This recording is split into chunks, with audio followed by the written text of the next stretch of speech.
All writers, or most writers, are told to write what they know. Award-winning novelist Lisa See does that, but she also researches and writes about what she doesn't know. In her novels, she straddles two cultures and embraces the American and the Chinese side of her own family. One of her most popular novels, Snowflower and the Secret Fan, is now in the movie houses. Her new book, not yet a film, is called Dreams of Joy. It is my pleasure to welcome Lisa See to Studio 4 to tell us more. Thanks for having me. And there really is a joy. Oh, yes, yes, there is. A character named Joy. Yes, in this novel I really thought of the book in two parts. The first part is about finding this daughter, Joy, who has run away. And the other part, the second half, is about finding Joy, the emotion.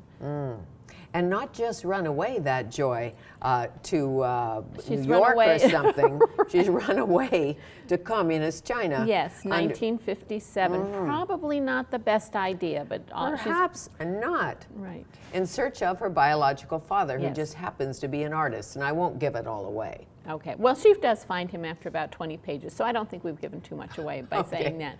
But yes, she's gone in search of her father. She's run away from the woman she thought was her mother is actually her aunt, and then the woman who she thought was her aunt is actually her mother. And she is idealistic, she's headstrong, she's filled with grief and sorrow and guilt, and off she's gone to the People's Republic of China. And I think most people think of China in those days as being completely closed. It actually wasn't as closed as we've all been led to believe. It was a bamboo curtain, not an iron curtain. Iron you can't pass through, bamboo you can.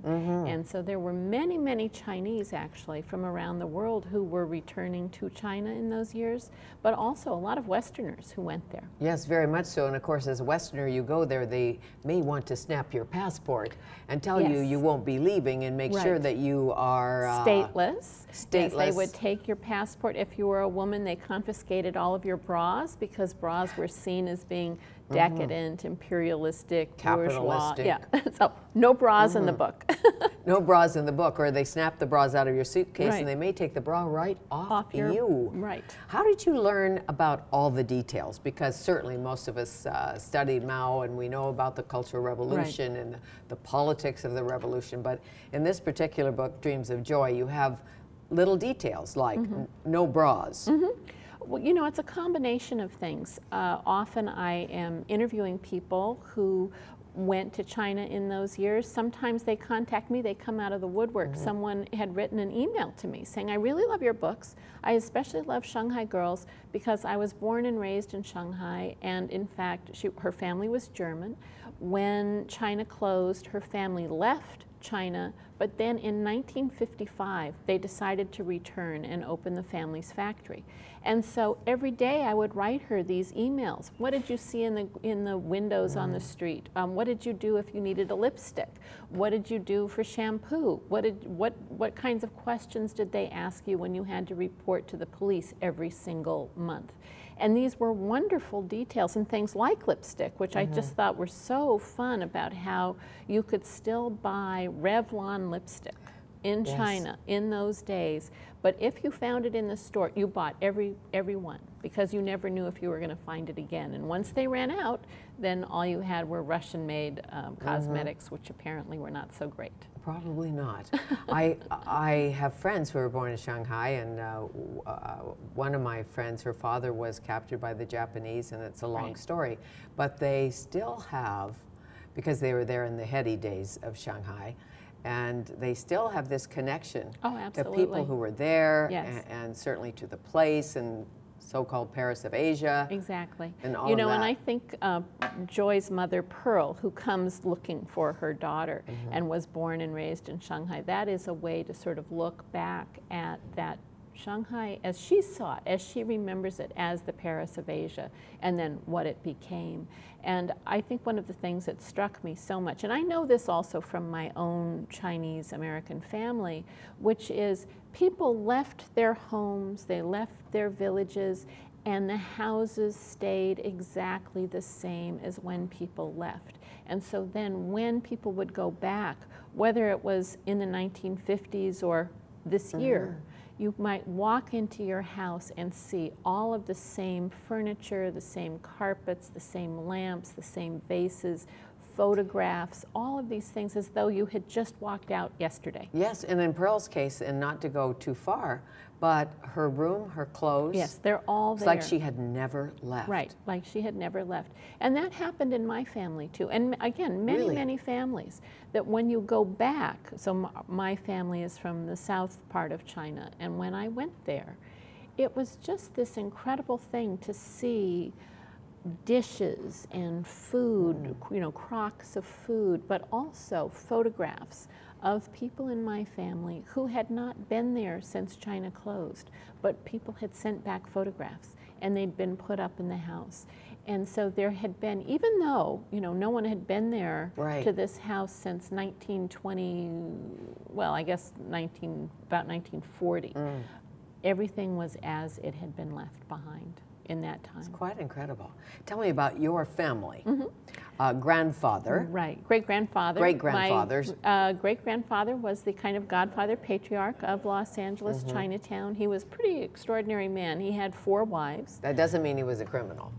No, being a godfather. but he did do a few things that were illegal. You know, he did a little opium, perhaps. No, or no, what? no. A little smuggling. You know, there were a lot of laws in the United States and also here in Canada, miscegenation laws. So, for example, you know, being married to 4 women. In China, that's not a big deal. In the United States, that's called bigamy. You know? Yes. And actually, or polygamy. or polygamy. And in California, anyway, it was against the law for Chinese and Caucasians to marry until 1948. In Washington State, just so near here, it was against the law till 1965, even if you were down to a quarter Chinese.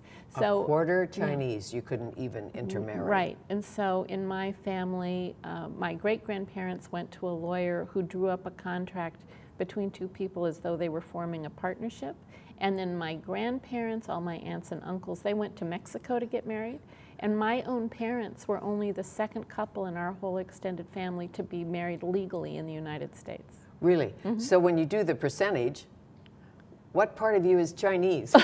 This part, I don't know. This part? No, well, I'm an 8th, but I did grow up in this very large Chinese American family in Los Angeles. I have about 400 relatives. There are about a dozen that look like me. The majority are still full Chinese, and then this little spectrum in between. And how do they feel about your books, your success, your new movie or your new novel, or your last novel being adapted? Right. Well, you know, I think they're very proud of me. I mean, and that's one of the things that has made me, has encouraged me to keep writing these stories about the Chinese part of my family and my heritage, and to honor that really in actually a very traditional kind of Chinese way. It's, you know, there's always that sense of honoring your ancestors, but I think it goes beyond that. It's about honoring customs and traditions and culture, and trying to find out what I know, what I don't know. Sure, and one of them was nonfiction, The On Gold Mountain. On Gold Mountain that was the story of your family. But all the rest of my books have been historical fiction.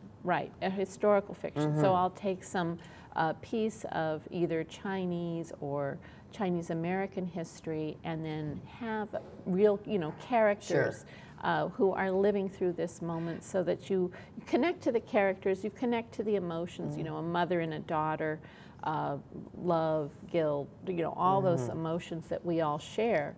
And then what happens to them as history is sort of coming in on top of Sure, and the bond between sisters, and the bond between friends, and the secret language. Right, all of it.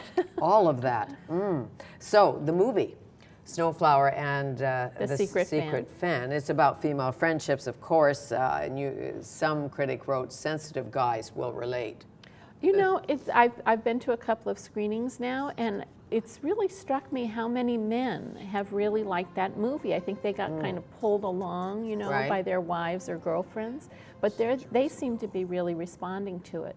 This was based on a secret writing system that women in one very remote county of China invented, used, and kept a secret for 1,000 years. It's the only writing system to have been found anywhere in the world used exclusively by women. And part of this was this kind of what they called a Lao Tong relationship. It means old same, and it was kind of like an emotional marriage when actual marriage had very little emotion attached to it. So the emotional marriage between the women, you mean? Between the women. It's like very deep, lifelong friendship, a best friend for life. Which we have today. Oh, of course. But we all do. In a different way. Well, most smart women will always take care of that relationship. Absolutely. Because the men, they can come and go, as right. you know. That's right. But with friends, you know, you will tell your best friend something that you wouldn't tell a boyfriend, your husband, your mother, your children. It's a particular kind of intimacy that we share as women. And of course, you know, that does leave you open for hurt and betrayal, but hopefully most of the time it's good. Exactly, because you can call your other best friend for life. That's true. You might have a couple of those That's true. relationships.